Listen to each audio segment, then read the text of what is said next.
Hi everyone, it's Dutch Reefer here. Welcome to this new Focus Friday video. First of all, thank you for watching. If you're a first-time viewer, please feel free to subscribe to my channel. I'm releasing a new video at least every week, sometimes more often. And if you're a returning viewer, welcome back. Today we're going to discuss a topic that I've really a bit pre-announced last week and the week before. And that is using Chaeto Algae in your sump to control nutrients. It's something I've been attempting for. I did a few attempts in the past, and my latest attempt I think is the best one until now. I've tried to learn as much as possible from other people having Chaeto in their sumps or in their refugiums, as you might call them, and try to. Of course, I'll try to explain to you what I've learned, what I've tried, and what didn't work, and so you can use that knowledge to maybe even start your own growth of Chaeto. So, first of all, let's do a quick overview of the tank to get started. I've noticed last week that the slight discoloration on the sand is still present. As you can see, it's a little bit hard to see, but if I zoom in a little more, you'll see it better. It's a little bit of a yellowish stuff on the sand at the moment, which I still believe is caused by the fact that I've stopped using bio pellets and I've started using the Chaeto, so the tank will have to adapt to that. It's not a one-in-one change or swap that it works directly. It needs some time to adapt to this change. So I'm fairly certain it's caused by that. But as long as it's not big chunks or large red areas of cyanoalgae, I'm not that concerned. So I'm just taking a look at it cautiously, making sure it doesn't get out of hand. If it does, then I might stir the sand a bit or see what's happening. My nutrients are still okay, so I'm not too worried. Other than that, the tank is doing good or great. Can't complain. Most of the corals are doing just fine. I see that this one of these euphyllias is doing pretty bad at the moment, so that's one of the examples, one of the less things that are going a little bit less good at the moment. So I think this one might eventually die. This was a huge glorious euphyllia. Of course the color was as you can see bright green, so neon green, which was really nice, but over the past 1.5 years it has slowly been dying anyway, so I think it's just the last bit that's now finally going down as well. Fish are doing fine. Well, as you can see, they look quite happy. One thing I noticed is that my SPS is starting to grow a little faster, especially this red Montipora, where you can see if you compare it to some of my last videos, and especially at the edges, it's really starting to grow a lot. Same goes for this Acropora, Millipora. So I'm confident that my nutrients are going down, because that's why SPS corals. That's when SPS corals will start growing faster. So that's for the introduction of today. Then let's get on to the actual subject of today, which is keeping the Chaeto in your sump. So my sump layout is pretty normal, pretty regular. You might have seen this before in my previous videos, that I'm using a UVC unit, which is fairly common to use. But it helps me a lot to keep the water clear and to keep diseases out of the tank. A skimmer, which is quite new, which I covered in the last video, and of course this big ball of Chaeto. It's different than the previous video because last weekend I did some more research and started digging in the performance of Chaeto and when it's at its best.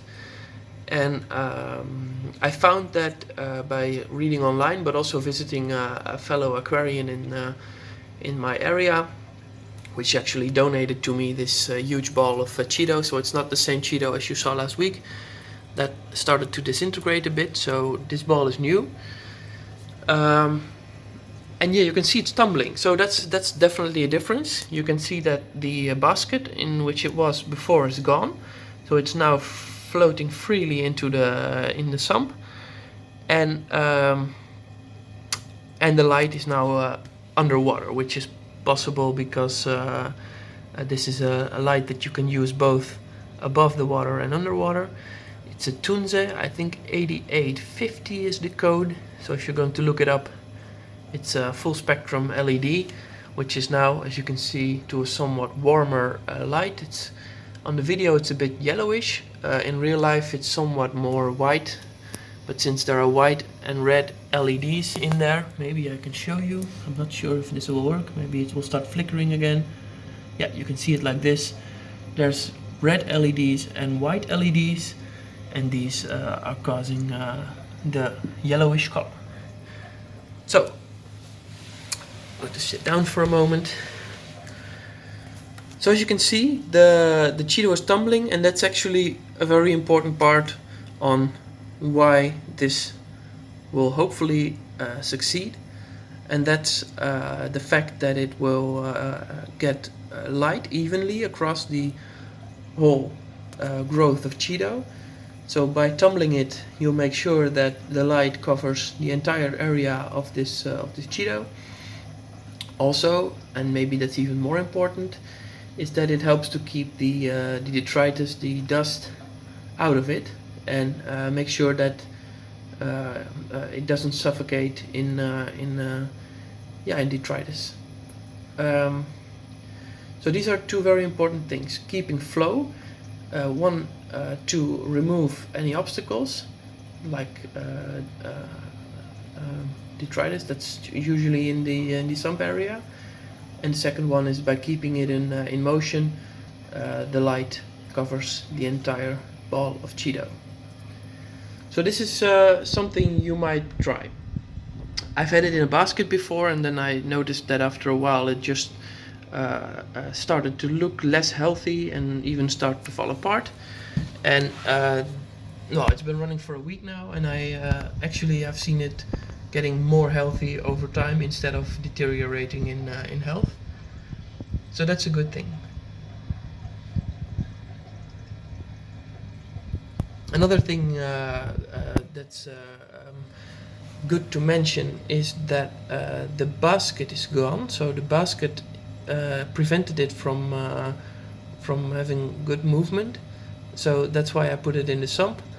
At first I thought that it would be hard to keep it in its place, but it's actually quite easy.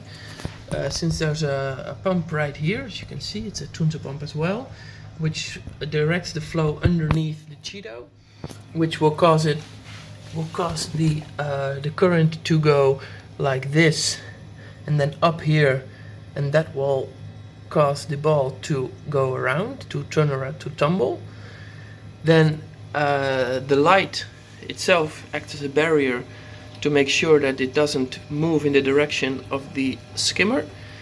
And then at the back here I have a piece of real reef rock, which I bought this week, and two Maxspect, I'm not sure what to call them, nano blocks, I think. These are ceramic blocks which also act as a live rock.